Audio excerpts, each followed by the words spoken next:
Okay, ladies and gentlemen of the press, this one is not about the ODM. This is about the doctor strike. We have reviewed the fact that members of the 7,000 strong Kenya medical practitioners, pharmacists and dentists union have been on strike since March 13th to demand better pay, and the strike has disrupted healthcare in the country's 57 public hospitals. We are of the view that the situation is moving from bad to worse, and soon we will have a full-blown crisis in which all health workers will don their tools. Already, clinical officers have joined. I therefore have a personal appeal to both the government and the doctors. After very wide consultations, I am convinced that the doctors and all other health workers currently on strike will be able to craft a return-to-work formula and resume duty if the government were to meet their demands halfway while negotiations continue. We therefore appeal to the government to address itself to the following three broad areas as a way of progress towards ending this strike. 1. Pay for medical interns. For the last 7 years, interns have been earning 206,000 shillings per month. These are actually the doctors running level 4 and many other public hospitals. There is no way an employer can reduce the salaries of employees midstream. That distorts everything in the life of the employee. I therefore ask the government to reinstate the 206,000 shilling pay for interns until the next CBA negotiation, which is around the corner, kicks in. During that next round of negotiations, both parties will put their cases on the table for consideration.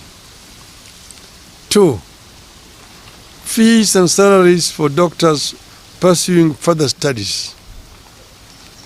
Counties are supposed to pay salaries of doctors who are enrolled for further studies like master's degree, while the Ministry of Health is supposed to pay fees. My understanding is that while counties have kept their side of the arrangement, the Ministry of Health has failed to do so since 2018. As a result, a number of doctors cannot complete their studies and graduate because of fees owed. And as they retake courses, counties have stopped their salaries because those doctors have overstayed in the college. I urge the Ministry of Health to immediately engage the doctors and their learning institutions with a view to clearing the fee balances and enable the doctors to complete their studies. The ministry must also engage counties to resolve the issue of pay for doctors who have overstayed in the college through mistakes not of their own making. The ministry should also work out a plan for paying stipends to doctors who forego county salaries and ministry fees and privately fund their higher education while offering services in public hospitals. Such hustles should be supported. 3. Address the problem of doctors on contract. I have been shocked to learn that some of our high-end hospitals are hiring doctors on as short as a month, 2-month or 3-month contracts. This is wrong. The ministry is failing to stand up for the doctors to prevent their exploitation and exposure to the unfair practices. This ministry must lay down the rules that ensure fair, respectful, and sustainable labor practices by both the public and private health providers. 4. Equal pay for equal work. Doctors are complaining about a free-for-all system where some employers have the free hand to decide what to pay.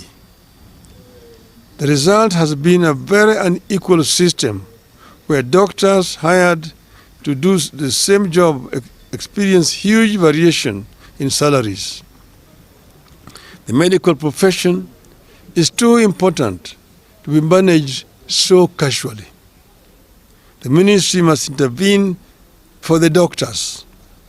5. And procedural termination of services. I have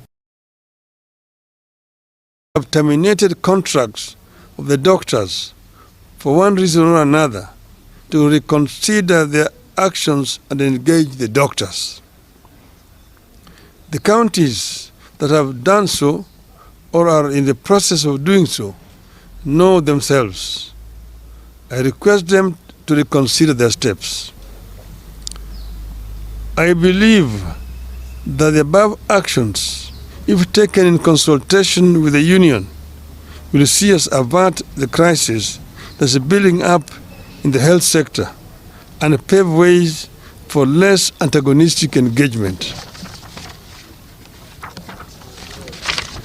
This is a crisis that has serious ramifications. We want this crisis to be resolved. We have not spoken before, but we want the government to take notice that we cannot remain silent for a longer time when this is persisting. We ask them to act now. And if they don't, of course they know that the consequences will be very grave indeed. Thank you very much. Thank you. There are no questions? Okay. Thank you. Very, very, very elaborate. We are going to give you copies of some of the specimens. This one is this. Thank you. Is this your handkerchief?